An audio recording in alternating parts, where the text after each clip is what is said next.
যখন ক্লায়েন্ট করতে যাবে, হ্যাঁ, তো ধরো তুমি সাজাতে গেলে বেশিরভাগ কিন্তু এসি জায়গা পাবে না, বেশিরভাগ নন এসি পাবে। এখন এসি হয়েছে, কিন্তু আগেকার দিনে তো এসি ছিল না। তো আমাদের সেইভাবে স্কিন প্রিপারেশন করতে হবে। তো আমি অয়েলি স্কিনে স্কিন প্রিপারেশন আলাদা, ড্রাই স্কিনে স্কিন প্রিপারেশন আলাদা, বা কম্বিনেশনের আলাদা, এগুলো তো বলে দিয়েছি। কিন্তু তখন কিন্তু তুমি তোমার কোন স্কিনের কি প্রিপারেশন সেটার উপর লক্ষ্য না রাখে তুমি কোন ওয়েদারে কাজ করছো, তুমি কোন সিচুয়েশনে কাজ করছো, এটা মাথায় রাখবে।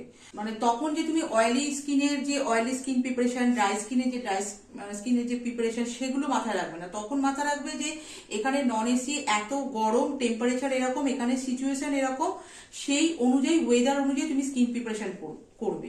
তাহলে কিন্তু মেকআপটা লং লাস্টিং থাকবে এবং ভালো থাকবে, এবং তোমার মেকআপের মধ্যে কোনো প্রবলেম আসে না। এবার হয়তো ধরো তো তোমার ওয়েদার অনুযায়ী মেকআপ করলে না, দেখলে নন এসি আছে কিন্তু এই মানে ক্লায়েন্টের তো ড্রাই স্কিন, এরকম তো মনে হবে। কিন্তু তখন আমি ড্রাই স্কিনের প্রিপারেশন গুলো করলাম, কিন্তু এই নন এসি এই গরমের মধ্যে তখন কিন্তু ওই জিনিসগুলো সব মিলে মিশে একসাথে মানে একরকম অন্যরকম যখন মেকআপ করবে সেই এফেক্টটা কিন্তু সেখানে পাবে।